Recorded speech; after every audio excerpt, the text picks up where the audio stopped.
The broadcast is now starting. All attendees are in listen-only mode. Good evening, everyone. Welcome to the second edition of our ESW webinar series. Tonight, we're going to be talking about running effective meetings. Sounds like a pretty dry topic, but it is in fact incredibly important, right? As the title screen would indicate. Our speaker tonight is Seth Bush, who is a longtime organizer from the University of Pittsburgh, someone I've worked on a bunch of events with, and he does a phenomenal job at running a good meeting and has a lot of other good skills for facilitating and working with groups of people. So with that, I'll turn it over to Seth. And I'll note that Seth's going to talk for half an hour, 40 minutes. So if you have questions as we go along, you can feel free to type them in the questions box. And if we get to some nice pauses, maybe we'll answer some of them then.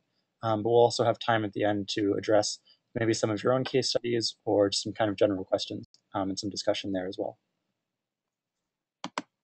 Seth, all yours. All right, Alex, thank you so much for organizing this and pulling it together. Good evening, everybody. We're here to talk about running effective meetings. I don't know many people in this world who really enjoy meetings. I guess some people do. So we really want to make them as effective as possible and make them worth our time. So let's jump into it and learn a little bit about how to do that. So I always really like to start off meetings with some food. Unfortunately, although the internet is a series of tubes, I can't force donuts through them into your mouth. So we'll have to forego this, but it is a kind of a nice way to start off meetings, get people kind of mingling, get people's energy levels up, and make people happy. So this is me. My name's Seth Bush, as Alex said. I'm a senior electrical engineering student here at the University of Pittsburgh, and I've been organizing in the environmental movement since I was about 16, doing a lot of work, again, primarily along with environment, but also some other issues as well. Most recently, I've co-founded the Pittsburgh Student Environmental Coalition to unite some student organizations here in Pittsburgh around local environmental causes, and also some of you might be familiar with green funds. So I've worked with some people to get one of those started at the University of Pittsburgh, and I helped coordinate that for some time. So what are we gonna talk about tonight? Again, one of the first things to lay out at the beginning of a meeting is an agenda. So here's our agenda. We're gonna go through, talk a little bit about more detail about why we're here, and then discuss what do you do before a meeting, and then what you do during a meeting, facilitating and filling the role of facilitator being one of the most valuable and important skills to run any meeting. And then how do you actually write out an agenda? How do you create this tool that you can use to be the backbone of your meeting, to be the guiding plan for your meeting? And then once you have everything underway, how to be most productive, and a big part of that, making decisions and ultimately delegating some tasks, because the bulk of productivity in any meeting is going to happen outside of the meeting. It's going to happen a little bit later, and you just want to talk about it, get it planned out, keep it as short and sweet as possible so you can get out there in the field and really make things happen. I just want to make the point that I'm used to participating in these discussions and presentations like this in a workshop setting, and I really highly recommend, if you get a chance, even talk to your local Sierra Club chapter to organize some kind of workshop like this, because to have an opportunity for one-on-one interaction, do some role-playing, and kind of do some brainstorming as a group for what it means to effectively facilitate and run meetings is incredibly valuable. So I'll try my best to, as Alex said, make a dry topic a little bit more exciting. So how do we get started? A really good thing to do for any organization is draft a mission statement. Kind of come together with some sort of goal, some sort of layout for the organization and how things are going to work. So let's kind of ask some questions to draft our own mission statement for tonight. So why are we here? Well, that's kind of obvious. We're all organizers, and we want to get things done. We want to be most efficient, but why do we organize? Well, in my experience, I've become an organizer so that I can take action on the issues that I really care about. And these actions can encompass educating the public or educating each other. Sometimes it involves designing and implementing some sustainability projects like the ones that I've done here on campus, and I'm sure some of you are doing on your own campuses. And also, in a more activist sense, influencing decision makers on sustainable policy or things like that. We have a lot of energy, a lot of really cool things that we want to do with our time, but we got to plan it out. And that's really what meetings are for. And so our mission here is to figure out, all right, how can we be most effective in our meetings? What's the purpose of, what's the goal of a meeting then? Really to get everybody together, get everybody up on the same page, see what people have been working on, check up on progress, and then set new goals for the meeting. Then eventually you're going to come across some opportunities to make decisions and figure out, all right, what do we do next? So we need to learn how to make effective decisions, and then after you've made that decisions, how do you get those decisions put into action? So some valuable skills around delegating tasks. So then what is our mission? Well, to learn new skills and refresh old ones that enable us to be effective meeting facilitators who lead groups to make strong, effective decisions and, of course, be productive and get things done. So before any meeting, you want to kind of lay out, all right, what are we going to do here? How are we going to make this work? And a really important question to ask yourself is, do I really need to have a meeting? I mentioned before that to be productive usually doesn't happen that much in meetings in terms of like actually meeting your project goals. A meeting is all about, talking about how you're going to achieve those goals, making decisions, making plans. So if a good reason to not have a meeting is if you say, oh, well, we have a meeting every month, so we should have a meeting this month or this week, or, well, people aren't reading their emails and, I need to give them information, so let's have a meeting. Not really a great reason to have a meeting. You need to maybe overcome some other issues in terms of communication if people aren't reading their emails, or don't have a meeting really just for the sake of having a meeting. Have a meeting because you want to get things done and you're excited about getting together and making these things happen. So the next question you want to ask yourself then is, well, what kind of meeting are we having? Are we going to be having a planning meeting where we're setting out what we're doing next, or is it going to be kind of a doing meeting, which really isn't a meeting at all? It's just kind of coming together to get something done. We're going to build this thing today, so we're going to get together and do the plan that we laid out last time. So if it's a planning meeting, that's what I'm going to talk about here. If it's a doing meeting, do what you said you were going to do when you had your last planning meeting. That's really what it's all about. That's pretty easy to be productive there. So for your meeting, the first thing that you want to do is find a time. There are going to be, definitely some really important people in your group. Everybody's important in your group, and unfortunately, though, you can't probably always have everybody attend a meeting that you want to be there, but you want kind of the core decision makers. You want always to be the appropriate people to be present at your meeting, to fit in with the agenda, to give the report backs that you need. Otherwise, you need to find another time. You don't want to spend a lot of time recapping what happened and debriefing people and all of these things. You want to be efficient. Have one meeting, you're done. So find a good time for everybody to be there. And of course, you want to find a place. Simple rules here. Minimize distractions. You don't want it to be loud and noisy or where all sorts of other things are going on. And then as facilitator, you're going to want to arrive early to prepare the room, get audiovisual equipment set up. So that you're ready and you can kind of appear as the person in control of the meeting and people know what's going on. And then another really key thing to do before any meeting starts is send a reminder. I really like to send a reminder out 2 or 3 days ahead of a meeting with the start time and end time of the meeting so people know how to fit into their schedule, the location, the agenda for the meeting, and then also any expectations. So expectations like how long is the meeting going to run, what kind of meeting is it going to be, what are we going to talk about, that'll be kind of in the agenda, and then any pre-meeting tasks. So, okay, do people need to prepare a progress report for this meeting? They need to know that so that they come prepared and they can give a good presentation. And then also in the meeting reminder, I like to ask for any additional amendments to the agenda or even any announcements to make during the meeting, just so people can feel like they're involved and included.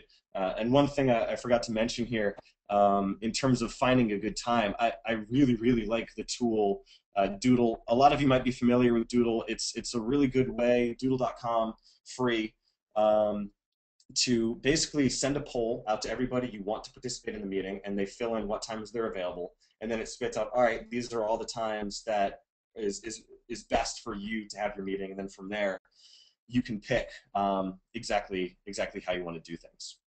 Really valuable tool. I use it all the time. So another, of course, really important thing to have at any meeting is you need a leader, you need a facilitator. You need somebody to make sure that conversation is moving smoothly, to deal with conflict, and also to push forward the decision-making process, and really to make things easier in terms of getting things done. And this person is going to need to have a few really key traits. So this person is going to need to be an empowerer of a group, and not have the mentality of the one in power. A meeting is not an opportunity for a facilitator to have an ego trip. It's an opportunity for a facilitator to kind of exercise their skills and tactfully direct a discussion in a productive direction without imposing their own opinions. You know, sometimes it might be necessary to do this. Trying to answer some question here and get a little bit distracted. I'm going to leave questions to the end so that we can answer them. Then if you have anything burning, you can throw that up, but I'm not exactly sure how to read that. So anyway, I'll get back to it. And the facilitator, it also needs to be somebody who can understand the decision-making process, and I'll talk a little bit more about that later, how to make decisions most effectively. And ultimately, they need to create a safe space for attendees to share their opinions and be active participants in the meeting. A facilitator isn't somebody who shoots down ideas or criticizes ideas too quickly. They need to be assertive and help direct the meeting, but not somebody who is being imposing and, you know, being overbearing in the meeting or interjecting their opinion all the time. Really somebody who can kind of step back at a high level and make sure things are going smoothly. A really nice example then that I came up with is the Terminator makes a pretty bad facilitator. He uses brute force. He's not a very patient person, and guns generally don't lead to productive meetings. But on the other hand, if any of you are Star Trek fans out there, Jean-Luc Picard is a great facilitator. He knows exactly how to make his team, his crew, do what needs to be done to accomplish a common goal. And he does it tactfully, and he does it compassionately. Need I say more? He's Jean-Luc Picard. So one big role then too of a facilitator and to make a meeting happen productively is the ability to moderate discussion. And so to moderate discussion effectively, you need to be able to encourage respectful discourse and constructive criticism within the group. But as I said earlier, limit your own input as facilitator. But then you need, of course, a way to manage how people are speaking. One way that I really like to do this, and is fairly common in meetings, is to ask for participants to raise their hand and wait to be called on. This discourages interjections and speaking out of turn, but then you might have the issue of, hey, you know, there's a lot of people raising their hand at once. How do I deal with this? A good way to do that is to keep a stack. So a stack is when you have 5 or 6 people raising their hands at once. They all want to say something. You say, all right, Jim, Joe, John, Joan, you're going to speak in that order, and we'll get to you, and don't worry, we will hear everything that you have to say, but I want to have some order and make sure things go smoothly. If you don't have enough people to keep a stack, but you still have a bunch of hands up in the air, you might want to still recognize people and say, hey, you know, Jeff, I see that you have something to say, but I really want to hear this person speak first and finish what they have to say. Don't worry, I'll get to you. So use kind of those verbal or even nonverbal signals to make people feel understood, that they know that they'll have their own time to speak.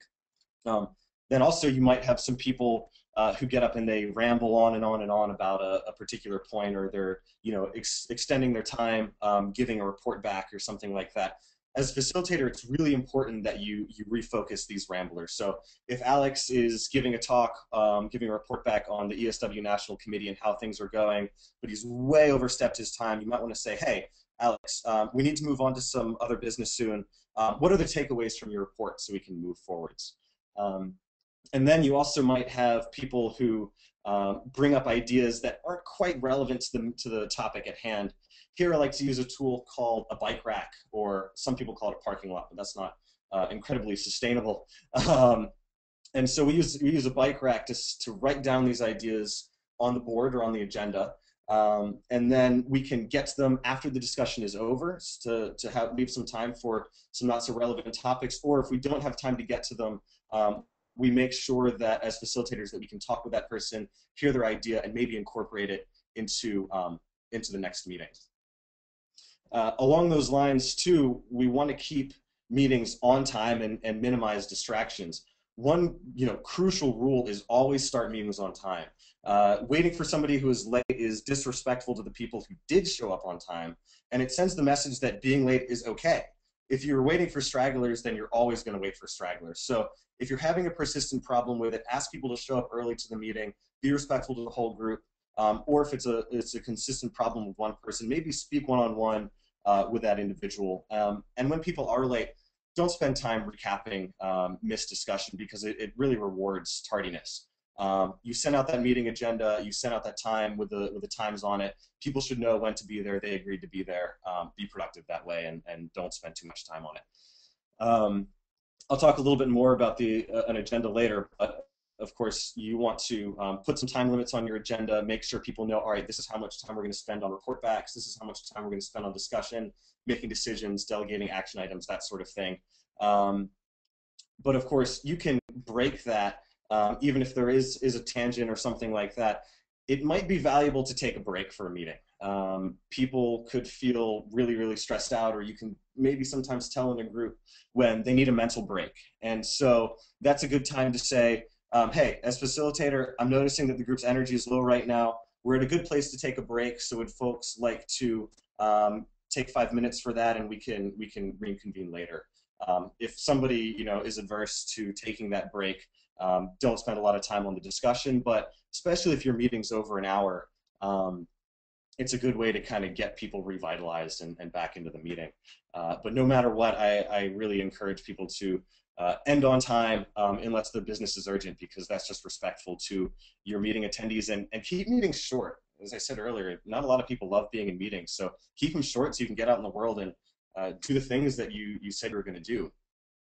So a good way to really focus the meeting and give some structure to it is to create an agenda. And so the agenda is really a roadmap for your meeting, and it's a very powerful organizing tool that shouldn't be an afterthought. It's not something that you should be scribbling down on the back of a napkin right before your meeting or even the night before. It's something, think about a few days ahead of time and prepare it so that you can send it out to the group, because a really well-organized agenda is going to facilitate easier discussions. And a good framework for that then is to start with easier items so that you can get everybody up to speed and get people excited and get people moving, and then start tackling the bigger ones. And I'll give you an example for what a good agenda along those lines looks like in a moment.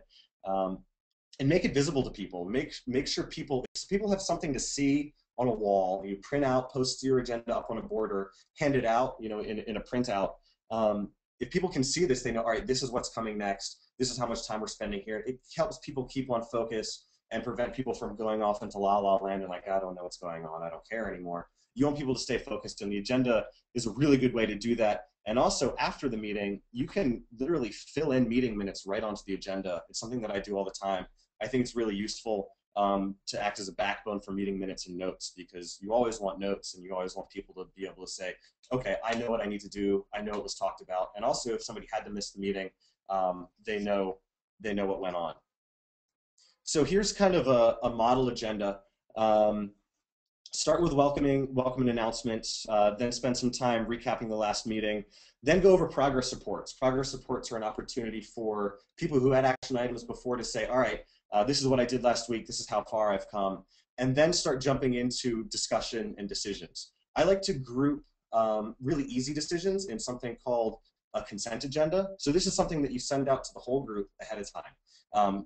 Put a whole package, even if they're not really related decisions, but the decisions that you think are going to be easy. You talked about it at the last meeting, but you didn't quite get to deciding it, and then you can pass it as one big chunk. If somebody raises a concern on one particular item, dump it out of the consent agenda and put it back later into your major decisions section. So that way you can get through things quickly, efficiently. You don't spend a lot of time discussing things that don't really need to be discussed. Then spend a good amount of time on major decisions and discussing around those decisions, brainstorms and breakouts, and then delegating action items. And of course, before you want to finish your meeting, pick a time for your next meeting together, because you're all in a room. It's an easy way to do that. And then recap the meeting as one quick follow-up so people know, all right, this is what went on at that meeting. So getting into the meat of actually being productive, I've come up with a couple of tools for facilitating discussion and helping to be most productive. As I said, you know, a meeting is really about getting together and planning things together, but you don't always have something to start off with. You might be trying to create an idea from scratch. You could have some discussion points left over from a last meeting, and you can jump right into that discussion. But a lot of times, if you're trying to come up with something like a name for an event, or where you're going to host an event, or who you're going to have speak on a panel, it's a really good tool to have a brainstorm. So a brainstorm is a forum for people just to throw out ideas without going into too much detail, just kind of getting everything out there, getting everything up on the board, so that people can look at it and think about it, and you can distill everything later. Spend at least 5 or 10 minutes for this, and prompt the group with a discussion question or some kind of problem, then let people just kind of rapid fire ideas or potential solutions to the problem, and write everything down on a flip chart or even on the agenda or something like that, so people can see it. And then once you have all those ideas up there, you can focus that brainstorm into an actual discussion topic, and consolidate scattered ideas into some cohesive proposals, and compare some pros and cons for each proposal, and figure out, all right, we're getting closer to a proposal that we might want to make a decision on and actually make things happen. So you're getting a discussion and you're talking about a particular topic, but then it stalls and you don't really know how to go from there. You need to talk about this item, but people aren't really offering any more ideas. You've already done a brainstorm and you really need some more detail. What do you do? A really good thing to do is very simple, and that's to ask questions on some specific details. How exactly we'll do that, where, when, why, and then another good tool is the go-around. So if people aren't being very responsive, you can pose a question and go around the room and have everybody contribute one idea or their opinion on a topic, and that way you get a real nice diversity of ideas. Really, an avalanche of discussion on a particular topic is often started by a small, even reluctantly shared idea that kind of snowballs into something bigger, and you might not get that little seed, that little start, if you don't go around the room and hear what some people are thinking that might not be willing to share it otherwise. Another good tool you can use is to synthesize discussion. Take what's been said so far and put it into your own words and kind of re-pitch an idea, re-pitch a proposal, and move forwards that way. Another good tool, if you have a lot of things happening simultaneously, you have several decision points that you want to cover, is you can use breakout groups. This is a tool that I use very, very often, and it allows a group to work on multiple, more detailed tasks simultaneously, or you can have a bunch of groups working on the same thing. So say you're trying to come up with a name and a big brainstorm isn't getting you much of anywhere.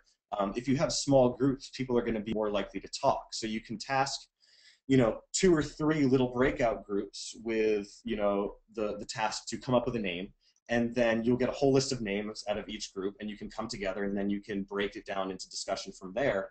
Or if you want to come up with a name and you also want to come up with a flyer design and you also want to find a venue, and you don't feel like you need to do that as one big group, you want to do it right now in the meeting, a breakout group is a really good way to do this. Of course, you want to empower these groups to make some minor decisions so they don't have to keep checking in with a greater group to get anything done. And then at the end, you reconvene to discuss the results of each mini meeting, and then formulate that into a broader discussion. If the meetings, these little mini meetings, these breakout groups are being very productive on their own, then you might want to encourage them to meet again later and come back together and create their own proposals and create their own ideas, and they can report back at the next meeting. As a facilitator, then, you can either choose to participate actively in one of these groups or kind of hover around, visiting each group and listening and hearing what they have to say. It's really at your discretion to figure out what you want to do.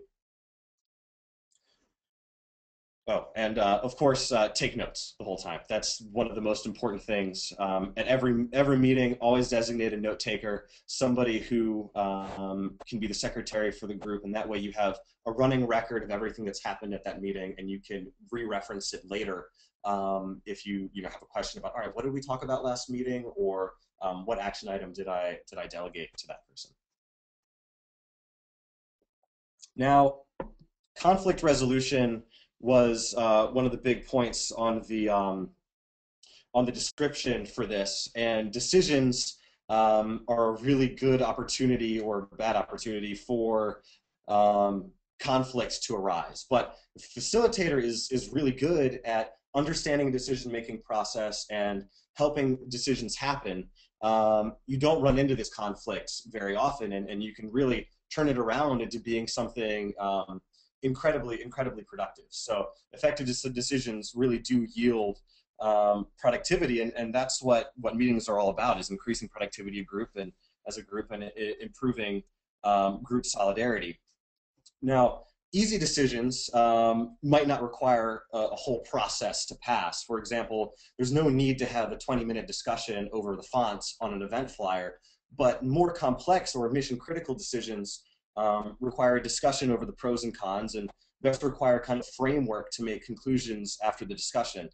For example, you're going to want to spend some more time deciding where an event will be hosted or finalizing a flyer's overall design than something silly like the font. So when you have a discussion and it's time to kind of actually make some moves on a proposal that you've crafted through this discussion, you're going to want to implement a decision-making model. Each group kind of uses different decision-making models that work best for them.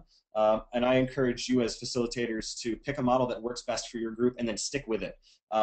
If it's not working, maybe change it, but it's really helpful if you can have the same process all the way through, so that ensures some consistency. There's a lot of different models you can use. The three main ones that I'm experienced with are, voting, that's just pure democracy, 50% majority rules, consensus, and modified consensus. So majority rules voting, as I just said, was really just more than 50% must agree, or whatever proposal is on the table is blocked. A process for this: vote thumbs up for passing the proposal, thumbs down for blocking the proposal. This can be done publicly or privately, with asking people to put their heads down, or using a ballot. I find publicly is just fine. You might think, oh, I don't want people to know what other people are voting. Then you can do it private. It's really up to the facilitator. The pros of this model is it yields fast decisions, and it's easy to facilitate. You pitch the question, or you pitch the proposal and say, do we want to move forwards? Yes, no, good. Unfortunately, people can kind of feel disenfranchised with this model. If you have a very, very close win, you have 60% say yes, 40% say no. That 40% can kind of feel like their opinions were not considered when you're holding the meeting, and that can actually lead to more conflict than anything else. And this model doesn't really effectively deal with conflict, and can ultimately divide the group, which can be a big challenge. Kind of an opposite to that is then consensus. And in the consensus model, everybody in the group has to agree, or if the proposal that you've put on the table doesn't go any further. The process here that you can use is thumbs up to pass or thumbs down to block. And then another thing is thumbs sideways to stand aside. So if you have somebody who doesn't necessarily feel super strongly on a decision, they don't feel really good about passing it, but they're not really willing to block it and prevent it from moving forwards, they can put a stand aside. If you have a lot of stand asides, you might want to consider going back to the drawing board, putting some more detail behind whatever discussion you were having, so those people feel more comfortable saying a definite yes or a definite no. But it definitely isn't a block.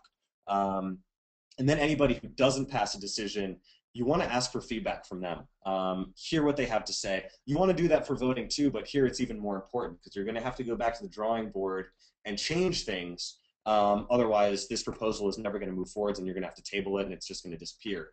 And that's really just not productive. And then once you have this vote, you continue discussion until the proposal is either unanimously passed after you've changed some things or tabled. The pros here: decisions are very strong. The decisions that come out of consensus are rock solid. Everybody feels good about it. You're going forwards. The cons, of course, it can take a really long time to overcome blocks. I've been in meetings literally where a decision has been blocked for years.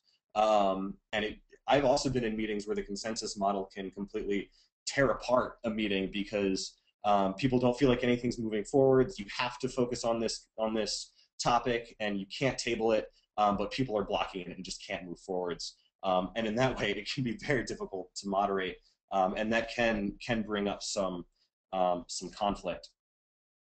A happy medium, then, my favorite model anyway is modified consensus. Modified consensus is kind of a hybrid of the voting models and the consensus model. Here, it's requires 75% agreement to pass a proposal. So if you have a couple people who are blocking, you can still push it through. You don't spend a whole lot of time on it. Of course, you still want to acknowledge those people just like you do in consensus and hear what they have to say, so you can avoid conflict and make sure that their opinions are heard. But they can't, stand in the way of some decision moving forwards. It's really the same as consensus. Again, I really like to use thumbs up and thumbs down. It's a good visual way for people to see how things are working. And as I said, you want dissenting opinions to be heard or at least briefly discussed. The pros here are it's a lot more time efficient. It's not as fast as voting, but definitely gets around some of the barriers of the consensus process. And it produces very strong decisions as well, without some of the frustration of the consensus model. Cons here: it can be a little bit difficult to facilitate, but it's often easier than the consensus model. And it's also a little bit difficult for sometimes people to wrap their head around. But once you get some practice with it, it's really easy, and I think it's really effective.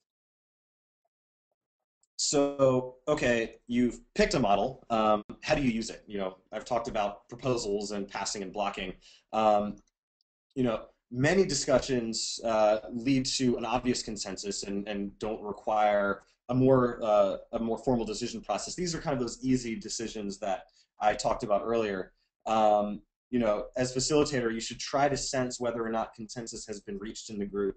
The easy decisions can be made without spending a whole lot of time or going through any kind of formal decision-making process. You can simply say something like, it sounds like we all agree on this, let's move on.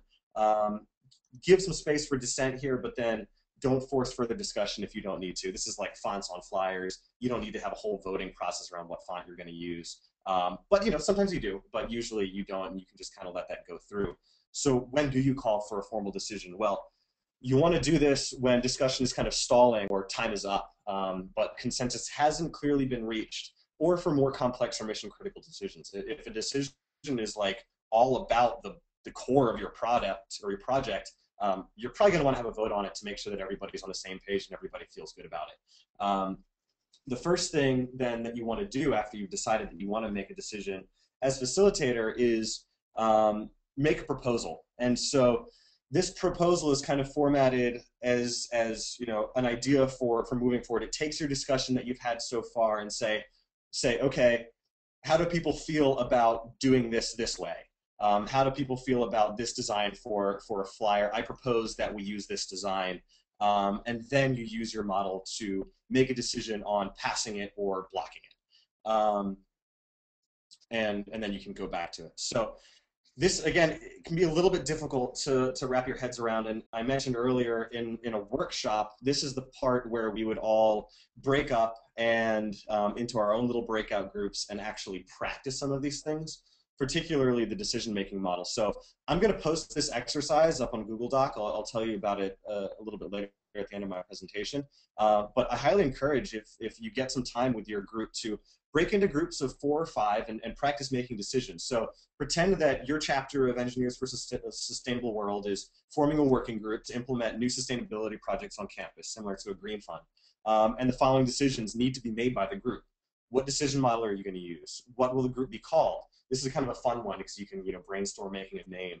What's your mission statement going to be? What will your first project is going to be? Take 15, 20 minutes or more if you want to, and then get through as many decisions as you can. You don't have to do all of them, but try to get through as much as possible. Pick somebody as the facilitator, and then somebody to take notes, and then change the roles for each based on each decision. And then after you're done, these 15 or 20 minutes, have each group, come together and share the results of the decisions, what works for them, what didn't work for them, and then what they learned as a group by going through the process. It's a really strong tool, I think, to practice this in a, risk-free setting. And then, of course, don't forget to use the productivity toolkit that I talked about earlier. If you do this and you want to mix it up a little bit and put some more heat on there, you can put some different decision-making models in a hat and have each group draw that one to use. So it might not be the best for their group, but they're forced to use it anyway. And it's a good process to kind of understand how everything goes and work on that. And then a couple kind of tips or takeaways from decisions is you want to make sure that people can understand the model that you're using before you use it. You don't want people just going like, why are they raising their hands or using thumbs? What do all these signals mean? Describe that before you start making decisions. And then as you're kind of going through it, it can be really difficult sometimes for the facilitator to keep track of how a group is feeling about a particular discussion.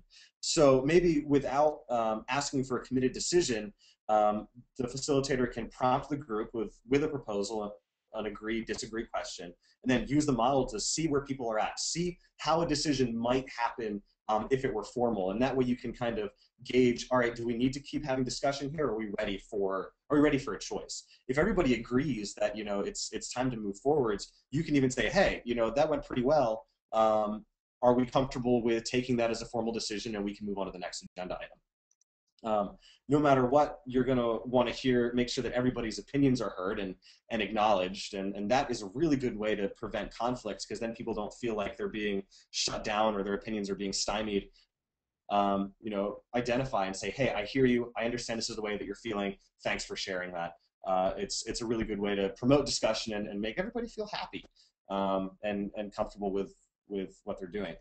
If you're going through a decision too, a good way to kind of put some more detail behind it and flesh it out is to use a pro-delta list to synthesize some opinions and get some ideas flowing. So I say delta as opposed to con because, when somebody has an idea and you say, this is a con of what you're saying, it can kind of be a way to shut them down. And it's not really that productive. A better thing to do is to say, okay, I recognize that you don't agree with what we want to do here, or don't agree with the proposal. How would you change it?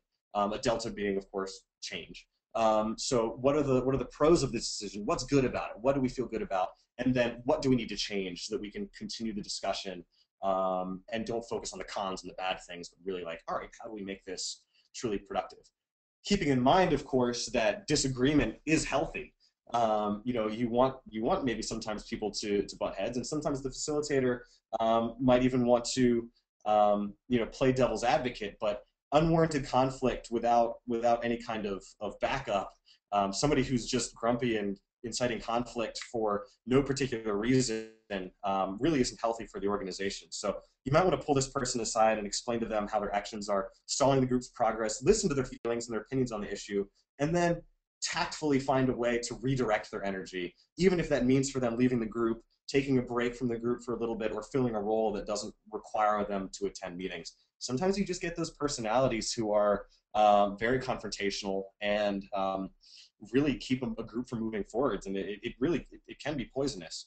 And as I said earlier, after you have a proposal, even if you have some dissenting views, get people to think about, all right, how can we better develop it? And you might even want to seed some thoughts of how it can be how it can be improved by, playing devil's advocate a little bit. I'm going to wrap up here really quick with task delegation. Really, really important things. You always want to assign action items at the end of a meeting, because if people walk away from a meeting saying, wait, what am I supposed to do? What was the point of that meeting? They might not come back. You want people to feel like, oh, I know exactly what I need to do. I'm going to go do it. I'm feeling really excited about this. You want these action items, as a facilitator, to delegate these to people's strengths or their weaknesses, and what they've been working on so far. When you delegate an item, don't just tell somebody to do something.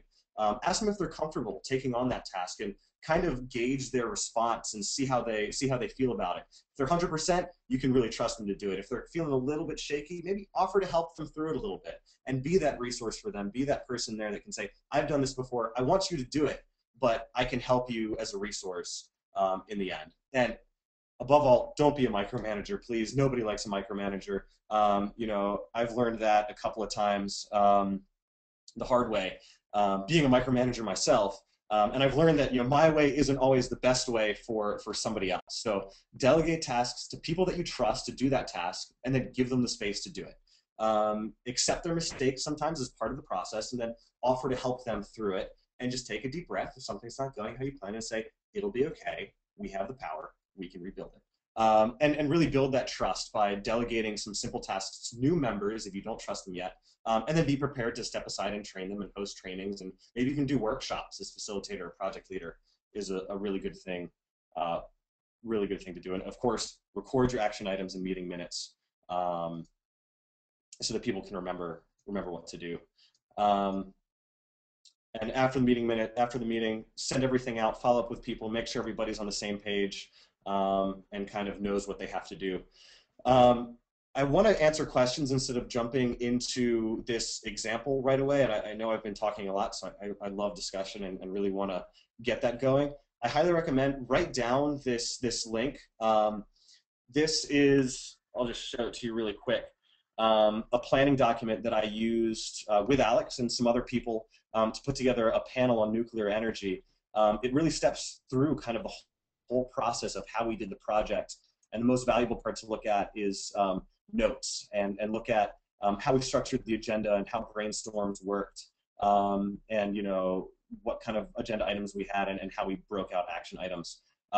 If you want to look at it, I definitely recommend it. I'm also going to post at the very top here, after we're done the meeting, a link to my slides, and my slides have tons of notes on them at the bottom too, so you can read about everything that I'm discussing, because I know I just blew through all of this really, really fast. So definitely check that out if you get a chance, and Alex will post that up on the blog as well. Here's some takeaways. Practice your skills. Do some more research and participate in some real life workshops, and don't forget to celebrate your successes. Here's the link. Here's my contact information. If you ever have questions about anything, I'd love to talk. Alex, I'd like to open this up to questions. What's the best way to do that here? Great. Well, thank you for talking. I want to start off by mentioning that Barrett from RPI notes whenisgood.net as another scheduling tool, and internally ESW National has been using when to meet, where the 2 is actually a numeral. So there are a variety of tools for there. For questions, there is a question box on your screen. You can type in questions there. Alternatively, if you have a computer with a microphone built in, if you raise your hand, there's a raise hand button. I'll see it and I can unmute you, and you can even talk so we can hear voices. So if anyone has a question, we can get started with that.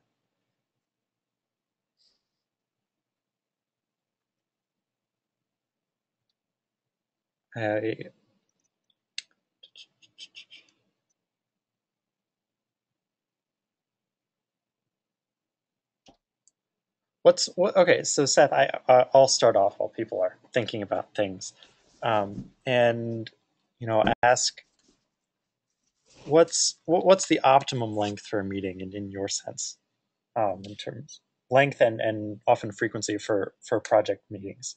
So I like to keep meetings as much as possible under an hour. I found that's kind of been the attention span for people, and people start to get fidgety and stop paying attention.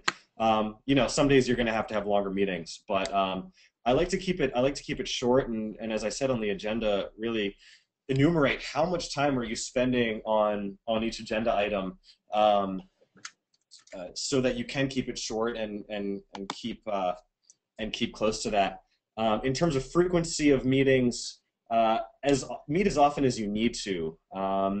Usually I will, if I'm like for the nuclear power event that we planned, I like to have meetings, every other week or so. And in that meantime, make sure that as facilitator and the project lead, I'm checking up on people, making sure, not being a nag, but checking up on people and making sure they're comfortable, with their action items and doing what they're doing.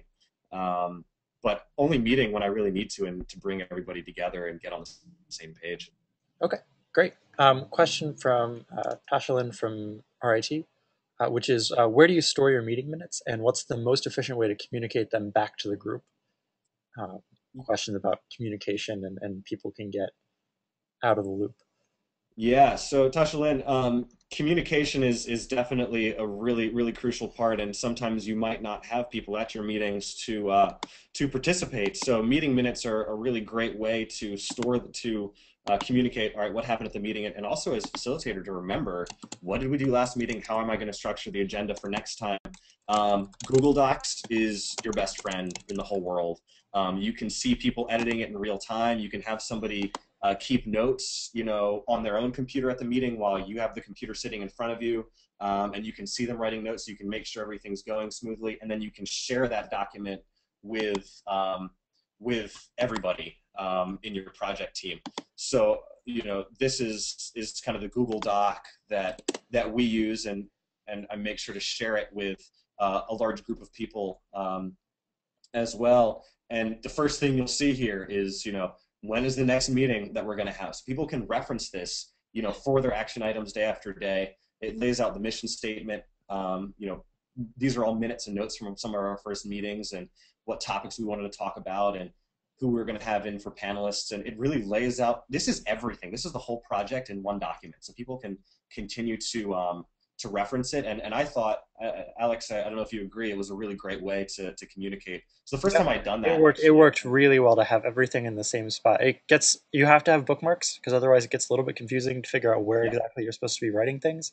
But it was a really great way to do things. And in terms of communicating it back, having this means that you can always, have that link on any email that you send to someone. Yeah, exactly. Copy and paste a link into every email. Hey, here's the meeting minutes and the project notes. Reference it when it's time. Yep. Question from Richard, who asks about rotating meeting chairs. And I don't know, experience that you've had with that, good, bad, pros, cons. Yeah,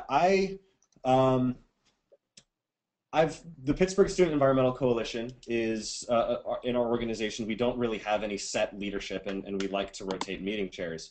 I think it's a really great thing to do, especially if you're in a student organization or any organization for that matter, because it kind of builds the skill set for everybody in the group, and everybody has experience, and everybody can come to a meeting and say, hey, I can facilitate this meeting. I know what I'm doing, and it really builds organizational strength. The challenge here is making sure people are comfortable facilitating, and if you're the project lead, or even if you don't have a project lead, having faith that this person is going to facilitate. So you'll want a couple of experienced meeting facilitators to sit down with everybody else and teach them, train them how to facilitate meetings effectively. That was one of the first things we did for the Environmental Coalition, is train everybody how to be a facilitator, and then everybody could facilitate, and it worked really well. And I think it's a really good way to do it. Cool. Question from Chris, who is, what happens if you have a mandated meeting frequency? So you have to meet weekly, but there isn't enough new information to fill up a meeting. Don't have a meeting. I mean, I know some organizations like Engineers for a Sustainable World here at Pitt, we have bi-weekly meetings. Those are kind of a different thing. Those meetings are really about information and getting the group back together, and there's usually speakers. There's usually some point beyond just getting people together. If you're in a planning meeting and you're in a project team and you don't have anything to talk about, why are you meeting? Let people get back to it and continue making progress. And then once you're making progress, you can have enough meeting information to fill another meeting. Mind you, if a meeting or a project is stalled, if you don't have enough information to fill a meeting, but nothing's happening, that is a good excuse to have a meeting because you clearly need to get everybody back on the same page, and you need to probably change your mission statement or change, how you're attacking things, and look at your timeline that you might have set out for the organization and restructure it because you need to get things going and kind of reinvigorate things. I would totally agree. Stalled projects is a tricky thing to deal with, but getting everyone back Yeah. together, and particularly with some of these facilitation and decision making skills, I think those are really important to practice and then utilize. So I'm seeing on the question list here, um, about using Google Docs for meeting minutes, but we need to just create better meeting minutes. That's definitely a big challenge. How much detail do you put in these minutes? And then if you don't have enough detail, you don't know how to follow up and what you need to do. Again, I like to use the agenda as almost a template for the meeting minutes, and when it's in digital form, you can just kind of insert text here. So we literally have, in some cases, you want to have verbatim what somebody said, but usually it's just like major points and the takeaways. So, some groups, organizations like to have literal stenographers that like say word for word exactly what's being said in a meeting. I think that's a big thing to slog through and very difficult. Include the key points and include exactly what needs to be talked about, especially on decision points, and then make sure that your action items are really thorough. I don't think I did it here, but in one Google Doc, I really like to lay out a grid of action items, so something for everybody, and then a name, and then what action items they have, and then you just update that grid from meeting to meeting with new action items. So it's definitely a balance between too much and not enough. You want to communicate things effectively to people, so just keep that in mind. Awesome. Anyone else have questions? I haven't seen any new ones come in for a bit. I know it's getting late for some of us on the East Coast, so I don't want to keep anyone too long. But certainly we're happy to entertain questions, comments, discussions. I don't know whether anyone's had problems with their meetings in the past and wants to bring that up.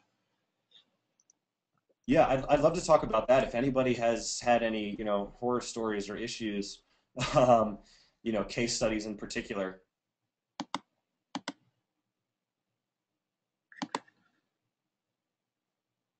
I know one of my horror stories before I started, realizing that an agenda is a very useful thing to have. I just kind of came into a meeting cold, and we were supposed to be deciding how we were going to run a campus event, or actually a whole campus campaign on Recyclemania and improving recycling. And we literally had nobody talk the whole time. It was like 30 minutes of us all looking at each other and mumbling. And it's really painful to go through something like that. If you have an agenda, you know what you're supposed to be talking about. It's also challenging if people just aren't talking, even if you have an agenda item. And that's another huge challenge. You just have really quiet people. That's a good opportunity to ask some pointed questions and Call people out. Learn everyone's name and then call people out and just yeah. ask what they think about an issue, and that'll get people talking and make them feel a little bit more welcome too.